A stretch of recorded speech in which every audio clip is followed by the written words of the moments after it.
ပွဲရှင်ပွဲတစ်ခုကနေစတင်ခဲ့တဲ့မိသားစုပြဿနာတွေဟာစမ်းသပ်စီအသေးရဲ့ကြောက်မက်ဖွယ်နောက်ဆက်တွဲကြောင့်လူသားမျိုးနဲ့တစ်ခုလုံးကိုချိန်ချောက်လာမဲ့ဖုတ်ကောင်ကပ်ဘေးကြီးအဖြစ်ဘလို့ကူးပြောင်းသွားမလဲအားလုံးပဲမင်္ဂလာပါရှင်ကျမတို့ရဲ့1 to 10 movie recap channel ကနေကြိုဆိုလိုက်ပါရစေဒီနေ့တင်ဆက်ပေးမယ့်ဇာတ်လမ်းလေးကတော့ဇာတ်လမ်းလေးမစခင်မှာကျမတို့ရဲ့ channel ကနေနေ့စဉ်ဇာတ်ကားကောင်းများကို recap လုပ်ပြီးတင်ဆက်ပေးနေမှာမို့ channel လေးကို like and subscribe လုပ်ပြီးတော့စောင့်မျှော်ကြည့်ရှုအားပေးနိုင်ပါတယ်ရှင်။အင်ဒိုနီးရှားမှာမြို့သူကြီးရဲ့မိသားစုကပျော်ရွှင်စရာပါတီပွဲတစ်ခုကိုကျင်းပနေပါတယ်။သမီးဖြစ်သူနင်ဂီကဆွေမျိုးတွေကိုအချိုရည်တွေလိုက်လံတိုက်ကျွေးနေခဲ့ပေမဲ့ချစ်သူရာမန်ရောက်လာတာကိုမြင်လာရတဲ့အချိန်မှာသူမရဲ့စိတ်အခြေအနေကချက်ချင်းဆိုသလိုပျက်စီးသွားပါတော့တယ်။ရာမန်ကတော့သူမရဲ့နောက်ကိုလိုက်ပြီးရပောင်းများစွာအဆက်အသွယ်ပြတ်သွားတာကိုရှင်းပြခွင့်ပေးဖို့တောင်းဆိုလိုက်တယ်။နင်ဂီကသူ့ကိုလက်ထပ်ဖို့အစီအစဉ်မရှိဘူးဆိုရင်တော့ဂတိတွေမပေးသင့်ဘူးလို့ပြပြတသားပြောလိုက်တယ်။ဒီတော့မှရာမန်ကသူစိတ်ပူပြီး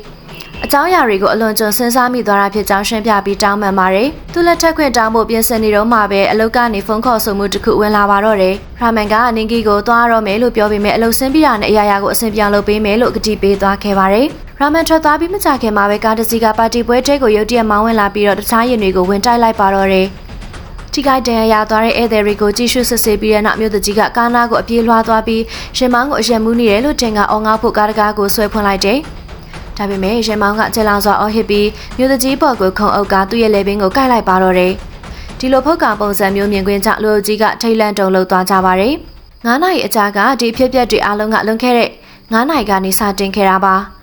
အွန်နဝါရီစက်ရုံမှာဝန်ထမ်းတူကသူတို့ရဲ့ဆေးဝါးအသစ်နမူနာတွေကိုပြင်ဆင်နေပါတယ်။ဒီဆေးကိုအစိုးရကခွင့်ပြုချက်မပေးသေးပေမဲ့သူတို့ကတော့3 လကြာစ조사လုပ်ဆောင်ခဲ့ရတဲ့အတွက်ထုတ်လုပ်ဖို့ကိုအသေးအတန်ဖြစ်နေကြပါတယ်။နမူနာတစ်ခုကိုသူတို့ရဲ့တတိဖြစ်သူစာရာမင်းစီကိုပို့လိုက်ပြီးနောက်တစ်ခုကိုတော့မြို့ထဲမှာနေတဲ့သူ့ရဲ့စီးပွားဖက်စီပို့လိုက်ပါတယ်။တစ်ချိန်တည်းမှာပဲစာရာမင်းရဲ့သမီးဖြစ်သူ Kings ကသားဖြစ်သူ Ryan ကိုသူ့ဖိုးစီလဲပတ်ဖို့ပြင်ဆင်ပေးနေတယ်။သူမရဲ့ခင်မဖြစ်သူ Rudy ကကိန်းစိတ်မကောင်းဖြစ်နေတာကိုသတိထားမိပြီးဒီကိစ္စကိုအမြန်ပြီးစီးဖို့အတွက်ကောင်းကောင်းမွန်မွန်ဆက်ဆံဖို့သတိပေးနေပါတယ်။သူတို့ရဲ့အိမ်အောင်ရေးကပြိုကွဲလူနေပါဖြစ်နေပြီးကွာရှင်းချင်နေကြတာဖြစ်တယ်။ဒါပေမဲ့အရင်စောလုပ်ငန်းချိန်နေမကောင်းတဲ့အတွက်စစ်ရုံကိုရောင်းချဖို့စာရာမင်းကိုစာရွက်စာတမ်းတွေလက်မှတ်ထိုးခိုင်းချင်နေကြပါတယ်။ရီဒီကစီဝိုင်းကိုဦးဆောင်လာခဲ့တာဖြစ်တဲ့အတွက်ရော်ကြီးရတဲ့နယ်လို့ယူဆတယ်။အဲ့ဒီငွေနဲ့သူတို့နှစ်ဦးကကိုစီလန်းခွဲနိုင်ကြမှာပါ။ကိန်းစိတ်မကောင်းဖြစ်နေတာကဖခင်စီလဲပတ်ချင်းကသူ့ရဲ့ဇနီးဖြစ်သူကာရီနာကိုပါတွေ့ရမှာဖြစ်လို့ပါ။ကာရီနာကကင်းရဲ့အခင်ဆုံးတငယ်ချင်းအောင်ဖြစ်ခဲ့ပြီးနှစ်ဦးသားတူတူကြီးပြင်းလာကြပေမဲ့ကာရီနာကစာရာမင်းနဲ့လက်ထပ်လိုက်တဲ့အခါမှာသူတို့ရဲ့ဆက်ဆံရေးပျက်စီးသွားခဲ့တာပါအိမ်မှာတော့စာရာမင်းကစိတ်နမှုနာအသက်ကိုတောင်းလိုက်ပါတယ်ကာရီနာကသူအငိမ့်စီအားစုရောမှာဖြစ်လို့ခီးထွက်တင်ကြောင်းသူတို့ရဲ့ကိုပိုင်ကလေးတူထူထောင်တင်ကြောင်းပြောပါတယ်ကင်းရဲ့မိသားစုရောက်လာတဲ့အခါကာရီနာကနွေနွေတူတူကျူဆိုပေမဲ့ကင်းကတော့အေးဆက်နေပြီးရီဟန်ကိုသူမအနီးနားမှာမထားပါဘူးအဲဒီစာရီဟန်ကတနေ့လုံးဗီဒီယိုဂိမ်းကစားပြီးဖခင်ရဲ့ပတ်စံနဲ့နေထိုင်နေတဲ့ဦးလေးဖြစ်သူဘုံဘုံနဲ့အချိန်ဖြုံးနေပါတယ်ဘုံဘုံနဲ့ရီဟန်တို့ကအိမ်ပတ်လည်မှာအယုတ်တနက်တွေနဲ့စတင်ဆော်ကစားနေကြတာကိုရူဒီနဲ့ကိန်းတို့ကဘုံဘုံကိုသူ့အသက်အရွယ်နဲ့မလိုက်အောင်ရင်ကျက်မှုမရှိသေးတဲ့အတွက်စူပူကြပါတော့တယ်ရေချိုးပြီးတဲ့နောက်စာရာမင်းကမှန်တဲ့ကိုကြည့်လိုက်တဲ့အခါသူရင်ကားထက်များကြီးပို့ပြီးနုပြိုနေတာတွေ့လိုက်ရလို့အံ့ဩသွားခဲ့ပါတယ်ဒီဆေးသစ်ကအလုပ်ဖြစ်တဲ့ဆိုတဲ့အတွက်အရန်ပျော်ရွှင်သွားခဲ့တယ်စာရာမင်းကသူ့ရဲ့နုပြိုမှုကိုမြင်လာရတဲ့ကာရီနာနဲ့တူခန်းထဲမှာပျော်မြူးနေကြပေမဲ့သူတို့နှစ်ဦးလုံးကစာရာမင်းရဲ့ကြောပေါ်ကထူးဆန်းတဲ့ဒဏ်ရာကိုသတိမထားမိကြပါဘူးခဏကြာပြီးတဲ့နောက်စာရာမင်းကသူ့ရဲ့သားသမီးတွေနဲ့တွေ့ဆုံပြီးစိတ်ယုံကြော်ညာဖို့ရူဒီရိုက်ကူးတဲ့ဗီဒီယိုကရိုးရပုံစံအတိုင်းမဟုတ်ဘူးဆိုပြီးတော့စူပူပါတော့တယ်သူရဲ့နုပြိုနေတဲ့ပုံစံကိုလူတိုင်းကအံ့အားသင့်နေတာကြောင့်စာရာမင်းကသူ့ရဲ့လျှို့ဝှက်ချက်ကိုထုတ်ဖော်ဖို့ဆုံးဖြတ်လိုက်တယ်သူကဒီစိတ်ယုံကိုရောင်းတော့မှမဟုတ်ပါဘူးတဲ့ဒီဆုံးဖြတ်ချက်ကြောင့်ဘဘုံကစိတ်ဆိုးပြီးအခန်းထဲကနေထွက်သွားခဲ့တယ်။စာရာမင်းကနေပေါင်းများစွာသူတို့ရဲ့ရောင်းအားတုံဆိုင်နေခဲ့ပေမဲ့အခုတော့အောင်မြင်မှုပြန်လည်ယူဆောင်လာပေးနိုင်မဲ့ဆေးတစ်မျိုးကိုရရှိပြီးဖြစ်ကြောင်းဆက်ရှင်းပြပါတယ်။သူကဒီဆေးကိုအသက်ရှည်ဆေးလို့ခေါ်ပြီးသူရဲ့နုပြိုမှုရဲ့အကြောင်းရင်းဖြစ်ကြောင်းပြောပါတယ်။ကာရီနာကတော့သူငိမ့်စားယူပြီးအိမ်မှာအချိန်ပိုပေးရမယ်လို့ယူဆထားတာကြောင့်စိတ်မပြောခဲ့ပါဘူး။ဆာရာမင်းကတောင်းပန်ပြီးမဲ့ဒီအသက်ရှည်ဆေးကိုပဲဦးစားပေးချင်နေပါတယ်။ကင်းကသူမနဲ့ရူဒီသစ္စာဖောက်လို့ကွာရှင်တော့မှဖြစ်ကြောင်းဖခင်ကိုပြောပြတယ်။သူမကကိုပိုင်စီးပွားရေးတစ်ခုကိုစတင်ပြီးတော့ရီဟန်ကိုကောင်းမွန်တဲ့ဘဝတစ်ခုပေးစွမ်းနိုင်ဖို့ပတ်စံလိုအပ်နေတယ်။ဒါပေမဲ့ဆာရာမင်းကကလေးအတွက်ကြောင့်ဦးသားတူတူနေတဲ့နယ်လို့ထင်မြင်နေပါတယ်။ကာရီနာကကိန်းဘက်ကနေကာကွယ်ပေးဖို့စ조사ပြီးမဲ့ကိန်းကသူ့ကိုအေးဆက်စွာနဲ့မလုပ်ဖို့ပြောတယ်။အိမ်နောက်ကိန်းကစာရာမင်းကိုအမြဲတမ်းသူ့လိုချင်တာကိုပဲလှုပ်ဆောင်ပြီးသူတို့ရဲ့ခံစားချက်တွေကိုကြည့်မဆိုင်ဘူးလို့အော်ဟစ်ပါတော့တယ်။ဘုံဘုံရဲ့မြင့်ချက်မှုကိုလည်းဖခင်ဖြစ်သူကိုအပြစ်ပုံကြတယ်။သူမကကာရီနာကသူ့ရဲ့ပတ်စံကြောင့်သာလက်ထပ်ခဲ့တာလို့လည်းထင်မြင်နေပါတယ်။အမျိုးသမီးတွေချင်းချင်းငင်းခုန်နေကြတဲ့အချိန်မှာစာရာမင်းကနေမကောင်းဖြစ်လာပြီးမဲ့သူ့မိသားစုကိုဖုံးကွယ်ထားပါတယ်။ သူကလူတိုင်းကိုရဲတမ်းဖို့အော်ဟစ်ပြီးစက်ရုံကိုမရောက်တော့ဘဲသူ့ရဲ့ဆုံးဖြတ်ချက်ကအပိသက်ဖြစ်ကြောင်းအတည်ပြုလိုက်တယ်။သူကတစ်သက်လုံးစူးစမ်းခဲ့ရပြီးသူတို့ကတော့သူ့ရဲ့အားထုတ်မှုစူးစမ်းအားထုတ်မှုတွေပေါ်မှာမိခိုနေခဲ့ရတယ်လို့ပြန်ပြောတယ်။အိမ်နောက်ပြန်ဖက်ကုမ္ပဏီကပေးပို့တဲ့စာချုပ်ကိုစုပ်ဖြဲလိုက်ပါတယ်။အဲဒီချိန်မှာဆာရာမင်းကထပ်ပြီးနေမကောင်းဖြစ်လာခဲ့ပြီးမိသားစုကသူ့ရဲ့လေပင်ပေါ်မှာထူးဆန်းတဲ့ကူးဆက်ပိုပြန့်နှံ့နေတာနောက်ဆုံးမှသတိထားမိသွားခဲ့ကြတယ်။ရုတ်တရက်သူ့သွေးတွေအများကြီးအန်ချပြီးမိလဲသွားခဲ့ပါတော့တယ်။ရူဒီကသူ့ရဲ့ရင်ဘတ်ကိုစမ်းသပ်ကြည့်တဲ့အခါဆာရာမင်းအသက်ရှင်နေခြင်းမရှိတော့ဘူးဆိုတာကိုသတိထားမိသွားတယ်။သူတိုင်းကထိတ်လန့်တကြားဖြစ်ကလူနာတင်ရင်ဒါမှမဟုတ်အင်းစေရီကိုခေါ်ဖို့စူးစမ်းနေကြတော့မှပဲဆာရာမင်းကဖုတ်ကောင်သွင်းနဲ့နိုးလာပါတော့တယ်။သူကအော်ဟစ်ပြီးသူ့ရဲ့အင်းစေဖြစ်သူပါတီအပေါ်ခေါအုပ်ကလည်းဘင်းကိုကိုက်လိုက်တဲ့အတွက်ပါတီလဲကျသွားခဲ့တယ်။ထို့နောက်ဆာရာမင်းကသူ့ရဲ့ရင်မောင်းဖြစ်သူအာရစ်ကိုတိုက်ခိုက်ပြီးတော့သွေးတွေကိုသူ့မျက်နှာပေါ်ဒရိထွေးချလိုက်ရမှာအာရစ်ကအချို့ကိုမျိုးချမိသွားပါတယ်။ဘဘုံကဖခင်ကိုဆွဲထုတ်လိုက်ပြီးမဲ့ဆာရာမင်းကသူ့ကိုပါကိုက်ဖို့စူးစမ်းနေတဲ့အတွက်ကရီနာနဲ့ကိန်းတို့ကဝိုင်းပြီးချုပ်ထားခဲ့ရပါတယ်။ရုံရင်းဆိုင်ကဖြစ်နေတဲ့အချိန်မှာဘဘုံကသူ့ရဲ့တနက်ကိုမတော်တဆပြစ်မိပြီးများရှိတဲ့ချောင်းကဆာရာမင်းရဲ့ခေါင်းကိုဖောက်ထွင်းဝင်ရောက်သွားကသူ့ကိုတေဆုံးသွားစေခဲ့ပါတယ်။မိသားစုအများစုစိတ်ပြအားငယ်နေကြတဲ့အချိန်အာရစ်ကထွက်ပြေးဖို့ကြိုးစားတယ်။ရီဒီကသူ့ကိုလိုက်သွားပြီးရဲကိုသွားခေါ်ဖို့နဲ့ဒါကမတော်တဆမှုဖြစ်ကြောင်းပြောဖို့အမိန့်ပေးလိုက်တယ်။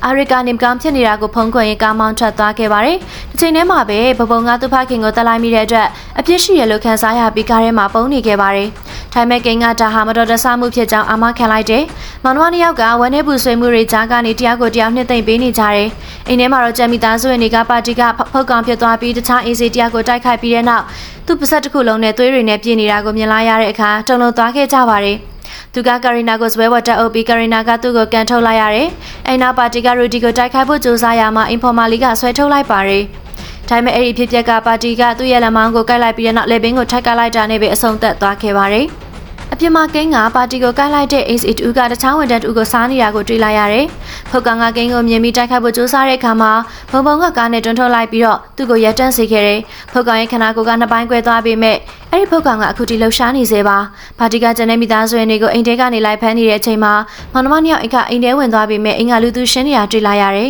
။ရုတ်တရက်ဖုတ်ကောင်ဖြစ်သွားတဲ့အင်ဖော်မာလေးပြန်ပေါ်လာပြီးသူတို့ကိုလိုက်ဖမ်းတဲ့အတွက်မောင်နှမနှစ်ယောက်ကအိမ်ပြင်ဘက်ကိုပြန်ပြေးထွက်ပြီးကားတကားကိုပိတ်လိုက်ကြပါတယ်။ကိန်းကရူဒီကိုဆက်ခေါ်နေပေမဲ့သူကဖုန်းမကင်ပါဘူး။ကားစီကိုပြောင်းတဲ့ခါဝန်ထမ်းရဲ့ခန္ဓာကိုယ်တွဲပြောင်းနေတာကိုတွေ့လိုက်ရတယ်။အဲ့ဒီချိန်မှာဖုတ်ကန်ရုပ်ခန္ဓာကိုယ်အပေါ်ပိုင်းပေါ်လာပြီးသူ့ကိုတိုက်ခိုက်ဖို့ကြိုးစားတဲ့အတွက်ဘဘုံကကန်ချလိုက်ပြီးမောင်နှမနှစ်ယောက်ကကားရဲဝင်ကထွက်ပြေးကြပါတော့တယ်။ဖုတ်ကန်ဖြစ်သွားတဲ့အင်စီရီအားလုံးသူတို့နာကိုလိုက်လာခဲ့တယ်။ဒီချိန်ထဲမှာပဲအာရစ်ကရဲစကန်စီကိုမောင်းနေပေမဲ့သူလည်းဖုတ်ကန်ဖြစ်ကိုပြောင်းလဲသွားခဲ့တယ်။အဲဒီကြောင့်သူကအထိန်ချုံနိုင်စွမ်းမရှိတော့ဘဲအစာပိုင်းမှာတွေ့ခဲ့ရတဲ့ပါတီပွဲတွေကိုဝင်တိုက်ကချိန်မုံပြစ်လိုက်တယ်။မြို့တကြီးကိုကိုက်ပြီးတဲ့နောက်အာရစ်ကပါတီပွဲပက်လယ်မှာကြောက်ရွံ့နေကြတဲ့ဧည့်သည်တွေအားလုံးကိုတိုက်ခိုက်ဖို့ကြေးလွှားနေခဲ့ပါတယ်။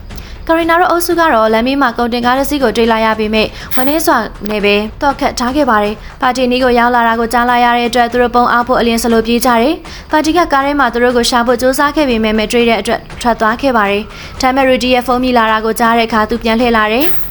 မိသားစုဝင်တွေကပါတီနဲ့အတူတူတိုက်ခိုက်ကြပြီးပါတီကအနီးဆုံးသူကိုကိုက်ဖို့အဆက်မပြတ်စူးစမ်းနေခဲ့တယ်။ရုံရင်ကန်ရင်နဲ့ကာရီနာကအကုန်တင်ကားထဲမှာသုံးခွကျွန်းတစ်ခုကိုတွေ့ရပြီးပါတီရဲ့ပခုံးကိုထိုးလိုက်တယ်။ရုတ်တရက်မိုးအစတင်ရွာချခဲ့ပြီးရေကျပါတီရေခဲလိုခဲသွားတဲ့အတွက်အဖွဲ့ကထွက်ပြေးဖို့အခွင့်အရေးယူလိုက်တယ်။နောက်ဆုံးမှာရူဒီဖုန်းကင်ပြီးမြို့တကြီးအိမ်မှာဆုံဖို့ကိန်းကိုပြောလိုက်ပါတယ်။မနေ့ပိုင်းကျမှကာရီနာတို့အုပ်စုကပါတီပွဲစီကိုရောက်လာပြီးလူတိုင်းဖုတ်ကောင်ဖြစ်နေတာကိုတွေ့လိုက်ရတယ်။သူတို့ပုံရှိုးကွယ်ရှိုးသွားဖို့ကြိုးစားကြပေမဲ့အာရစ်ကကာရီနာရဲ့အိမ်ကူပေါ်ခုံအုပ်လိုက်ပြီးကိုက်လိုက်ပါတော့တယ်။အော်တန်ကြောင့်ဖုတ်ကောင်တွေပုံမအာယုံဆိုင်လာကြတဲ့အတွက်ရူဒီကကာရီနာနဲ့ရီဟန်ကိုအိမ်ထဲဆွဲခေါ်ပြီးတကားအလုံးကိုလောချလိုက်တယ်။ကျန်တဲ့ဖုတ်ကောင်တွေအိမ်ကူကိုဆက်လက်စားတောင်းနေကြတယ်။နောက်ဆုံးတော့မောင်နှမနှစ်ယောက်လည်းပါတီပွဲကိုရောက်လာပြီးလူသက်ပွဲကြီးကိုမြင်လိုက်ရတယ်။ကိန်းကရူဒီကိုဖုန်းခေါ်ရမှာသူတို့အထဲမှာပိတ်မိနေကြောင်းရှင်းပြကြပါတယ်။စိတ်ပြအားငယ်နေတဲ့ကိန်းကကားဟုံးကိုတီးလိုက်တဲ့အခါဖုတ်ကောင်တွေရဲ့အာယုံဆိုင်မှုကိုရသွားပြီးချက်ချင်းဆိုသလိုကားနောက်ကိုလိုက်လာကြတယ်။ဘဘုံကချက်ချင်းကားမောင်းထွက်သွားပြီးဖုတ်ကောင်တွေလည်းသူတို့ကိုလိုက်ဖမ်းချပါတယ်။ဒီတော့သူကလမ်းမပေါ်လွတ်ထွက်သွားပြီးတော့တွေ့တဲ့လူကိုတိုက်ခိုက်ခဲ့ပါတယ်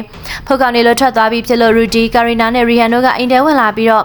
ဆာရာမင်းရဲ့ကားရဲဝင်ဖို့ကြိုးစားကြပေမဲ့ကားတိုင်းမှုကြောင့်အလွန်မင်းပြက်စီသွားပြီးအလုံးမလုံးနိုင်တော့ပါဘူး။အဲဒီချိန်မှာဖုတ်ကောင်ဖြစ်သွားတဲ့အင်ကူကသူတို့ကိုမြင်ပြီးလိုက်ဖမ်းခဲ့ပါတယ်။ကာရီနာနဲ့ရီဟန်တို့ကအနီးဆုံးအိမ်ထဲကိုပုံအောင်နေတဲ့ချိန်မှာရူဒီကတော့သူမိသားစုကိုကာကွယ်ဖို့အပြင်မှာနေခဲ့တယ်။ကာရီနာအင်ကူနဲ့တိုက်ခိုက်နေတဲ့ရူဒီရဲ့အော်တန်ကိုကြားရနေပြီးရုတ်တရက်ရူဒီကအထဲဝင်လာကတကားပိတ်လိုက်တယ်။ရူဒီကသွေးရည်နဲ့ဖုံးလွှမ်းနေပေမဲ့အဆင်ပြေပါတယ်လို့ကတိပေးပါတယ်။ကာရီနာကသူ့ကိုတန်ရှင်းပေးဖို့အဝေးစားရှာနေတော့မှရူဒီကသူ့ရဲ့လက်ပေါ်မှာကာရတကူရှိနေတာသတိပြုလိုက်တယ်။ သူကရီဟန်ကိုဖတ်ပြီးချစ်ကြောင်းပြောကသူ့ရဲ့မိခင်ကိုဂယူဆိုင်ဖို့တောင်းဆိုလိုက်တယ်။ကာရီနာခန်းထဲပြန်လာတော့ရူဒီကဖုတ်ကောင်ဖြစ်သွားပြီးဆိုတာတွေ့လိုက်ရတယ်။သူကာရီနာဘခုံအုပ်ပြီးကိုက်ဖို့ကြိုးစားပေမဲ့ရီဟန်ကသူ့ကိုဆွဲထုတ်လိုက်တဲ့အခါရူဒီကကလေးကိုတိုက်ခိုက်ပါတော့တယ်။ကာရီနာကပလင်းတစ်ခုံကို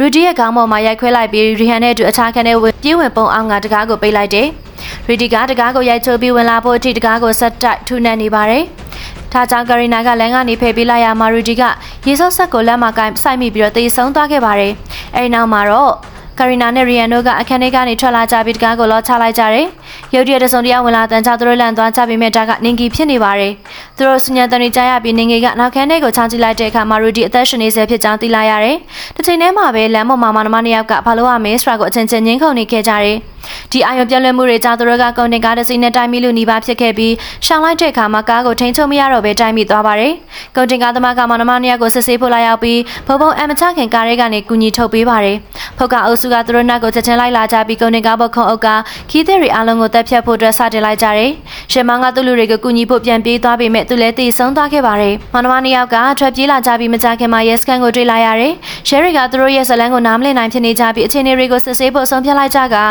ရာမန်ကိုမောင်နှမနှစ်ယောက်ကိုဂယူဆိုင်ပြီးဖို့ထားခဲ့တယ်။ရဲရီကုန်တင်ကားနာရောက်တဲ့အခါဖုတ်ကောင်တွေကသူတို့နောက်ကိုချက်ချင်းလိုက်လာပါတော့တယ်။ဒီလိုခက်ခဲကြမ်းတမ်းတဲ့အခြေအနေမျိုးမှာကိန်းနဲ့ပုံပုံတို့ကိုဘယ်လိုများကူညီပေးနိုင်မလဲ။